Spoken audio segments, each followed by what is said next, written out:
प्रचार, खादी प्रचार, इन सब को हमने गांधी जी ने रचनात्मक कार्यक्रमों की सूची में मिलाया था। तो उनसे प्रेरणा लेकर के हमने हिंदी पढ़ना शुरू किया और खादी कदर सोसाइटी का मैं एक्टिव मेंबर हूँ। हिंदी प्रचार सभा में क्या था, ईच वन टीच वन, मैं हिंदी पढ़ता था और पढ़ाता था। प्राथमिक मध्यमा जब पढ़ता था तो प्राथमिका को पढ़ाता था। तो इस तरह पढ़ाई और पढ़ाना दोनों काम एक साथ चलते थे। 1962 में मैंने राष्ट्रभाषा विशारद परीक्षा पास की। उसके बाद मैसूर स्थानीय हिंदी प्रचार सभा में हिंदी प्रचारक के रूप में हमारी नियुक्ति हुई। प्रचारक माने शाम को 1 घंटे किसी विद्यालय में पढ़ाना। हमको 10 रुपये का वेतन माने वो मार्गव्य कहते थे, 10 रुपये का मार्गव्य मिलता था। तो उस समय मैसूर में करीब 8 मैसूर स्थानीय हिंदी प्रचार सभा की करीब 8 शाखाएं थी और प्रत्येक शाखा में मैंने काम किया। तो सरस्वतीपुरम में, चामराजपुरम में मैं जब हिंदी पढ़ाता था तो कन्नड़ की प्रसिद्ध लेखिका त्रिवेणी हमारे स्टूडेंट थी। इन राष्ट्रभाषा में वो पढ़ती थी। और इसी प्रकार सरस्वतीपुरम में जब मैं पढ़ाता था तो यहाँ की एक देवी थी चिन्न स्वामी शेट्टी, उनके साथ प्रथमा देवी भी आकर के बैठती थी क्लास में। वो किसी परीक्षा के दृष्टि से पढ़ती नहीं थी, लेकिन क्लास में आकर के बैठती थी। इस प्रकार हिंदी प्रचार जब तक मैं MA पास नहीं हुआ तब तक मैं सवेरे दोपहर को पढ़ाई कॉलेज में, महाराज कॉलेज जाता था। फर्स्ट मैंने कन्नड़ में MA किया, कुवेंपु हमारे गुरु थे। तो MA के बाद क्या हुआ, 58 में हमारी पढ़ाई खत्म हुई और बेंगलुरु में नेशनल कॉलेज बसनगुड़ी में हमारी नियुक्ति हुई। उस समय lecturer in Kannada and Sanskrit part time माने कंबाइंड। तो उसके बाद क्या हुआ, उस समय कुछ गड़बड़ हुई, यानी ओल्ड स्कीम, न्यू स्कीम, इस प्रकार घंटों की कमी हो गई। इस दृष्टि से मुझे यानी एक प्रकार से मैं नियुक्ति से हटने का मौका मिलने वाला था। तब हमारे प्रिंसिपल डॉक्टर H नरसिम्हा जी ने क्या कहा, आप जाकर के हिंदी में MA कीजिए। हिंदी डिपार्टमेंट नहीं था, हिंदी डिपार्टमेंट आपके लिए हम खोल देंगे, आप जाकर के बनारस में हिंदी में पास कीजिए। तो मैंने बनारस जाकर के मैंने खानगी तौर पर बैठता था। एक महीना वहाँ ठहरता था, 1 महीने तक वहाँ ठहर करके पढ़ाई करता था और उसके बाद परीक्षा लेकर के आते थे। इस प्रकार 1962 में मैंने हिंदी में MA परीक्षा पास की और उसके बाद हिंदी लेक्चरर के तौर पर हमारी नियुक्ति उसी कॉलेज में, यानी कन्नड़ से हिंदी डिपार्टमेंट में शिफ्ट हुआ। हिंदी डिपार्टमेंट की शुरुआत मैंने वो शुरू किया हिंदी डिपार्टमेंट को। उसके बाद क्या हुआ, वहाँ नेशनल कॉलेज में यानी रिसर्च को बहुत जोर देते थे, रिसर्च पर बहुत ही जोर देते थे, महत्व देते थे। इसलिए मैंने कहा आप PhD कीजिए। तो मैंने 1962 में आते ही PhD के लिए एनरोल किया। हमारे डॉक्टर हिरण्मय हमारे गाइड थे। तो हिंदी और कन्नड़ साहित्य की प्रमुख धाराओं का तुलनात्मक अध्ययन नामक विषय पर हमने काम किया और 1966 में PhD मिली। I am the first PhD from Hindi in Mysore city का सबसे प्रथम PhD मैं ही हूँ। तो इस प्रकार PhD जब हुई तो क्या हुआ, मैंने कन्नड़ में मैंने क्या किया था, राष्ट्रभाषा प्रचार समिति वर्धा 1962 में उन्होंने और अपनी रजत जयंती के संदर्भ में भारत की प्रत्येक 14 भाषाओं से प्रत्येक भाषा से दो दो कवियों पर पुस्तकें लिखवाई। तो मुझसे उन्होंने कुवेंपु और बेंद्रे पर पुस्तकें लिखवाई वो है मेरे पास। तो उन पुस्तकों का विमोचन उस समय के प्रधानमंत्री लाल बहादुर शास्त्री जी ने किया 1962 में। और उसके बाद जब वो पुस्तकें निकली तो हमारे नागप्पा जी ने सोचा ये आदमी कन्नड़ और हिंदी दोनों में एमए है, तो इसलिए हमारे डिपार्टमेंट में अगर आएगा तो डिपार्टमेंट का बहुत बड़ा उपकार होगा, इस दृष्टि से उन्होंने सोचा। और उन्होंने मुझे यहाँ बुलाया और 68 से मैं 91 तक स्नातकोत्तर हिंदी विभाग में काम करता रहा। तो लेक्चरर, रीडर और प्रोफेसर विभागाध्यक्ष बन करके मैंने अवकाश प्राप्त किया।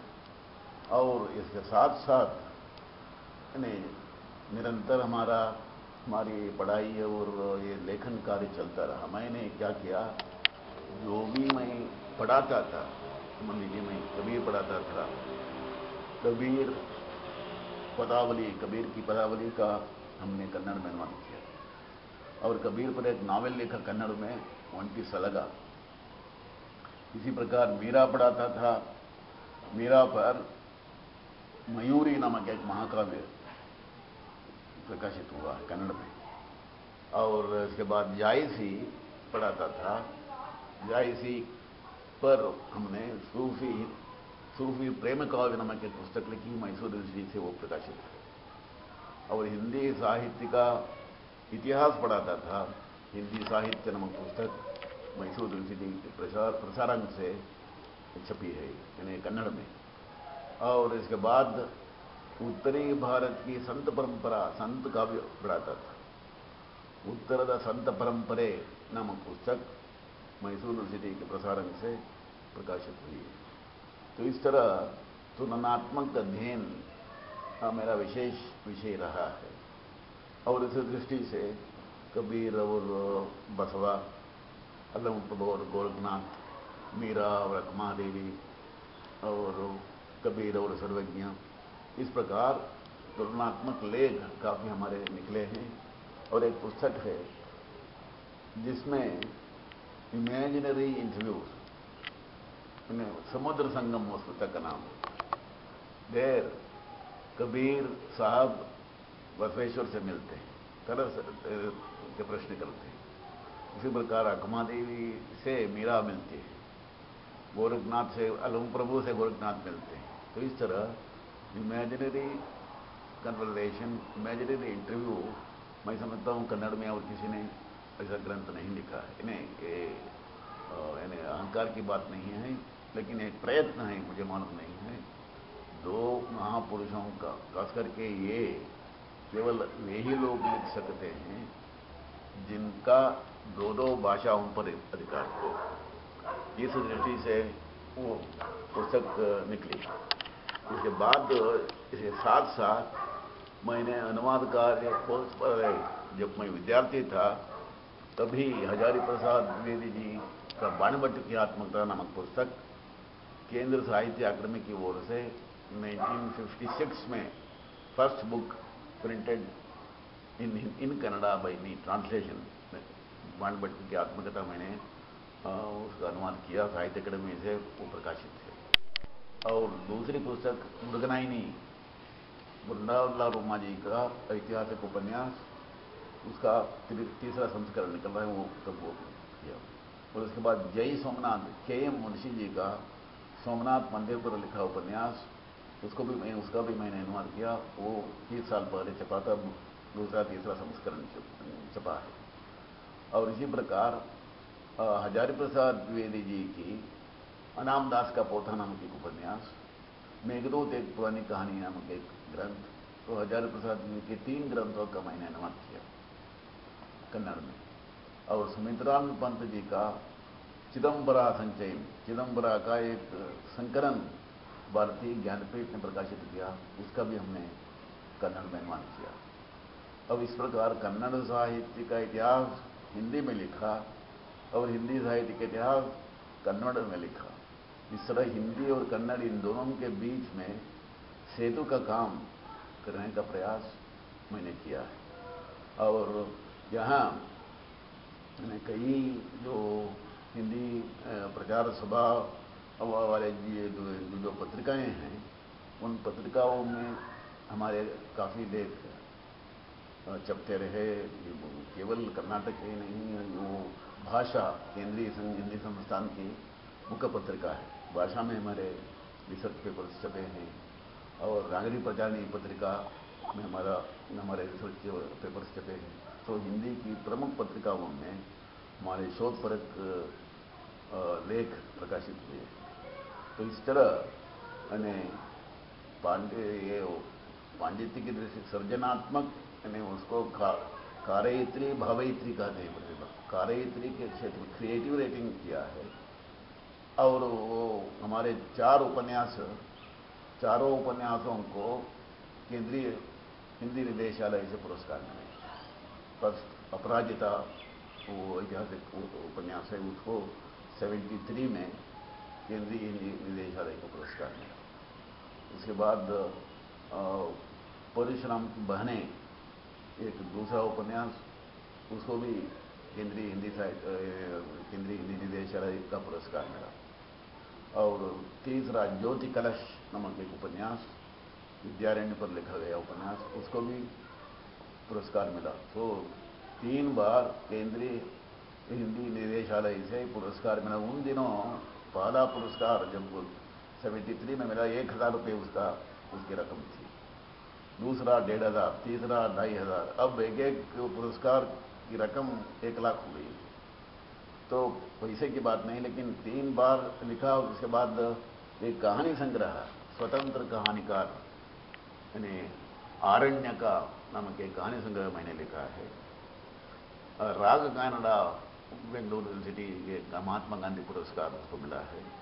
तो इस प्रकार सर्जनात्मक दृष्टि से, क्रिएटिव रेटिंग की दृष्टि से हिंदी में उपन्यास लिखने वाला मैं समझता हूँ और कोई नहीं। मैं केवल मैं ही रहा ये नहीं कहता हूँ। मुझे दुख इस बात का है, मैंने जो काम शुरू किया उसको किसी ने भी आगे नहीं बढ़ाया। तो इस प्रकार हमारे यहाँ हिंदी में उपन्यास लिखने वाला अकेला मैं हूँ।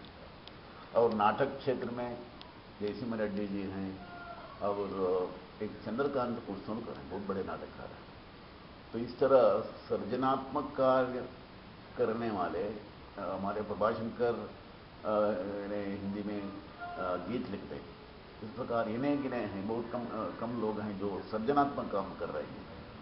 तो इस दृष्टि से मैं समझता हूँ आगे की पीढ़ी को इस दृष्टि से सोचना चाहिए, विचार करना चाहिए और पहल करना चाहिए। लेकिन आज की स्थिति क्या है, हिंदी भाषा पर पहले प्रभुत्व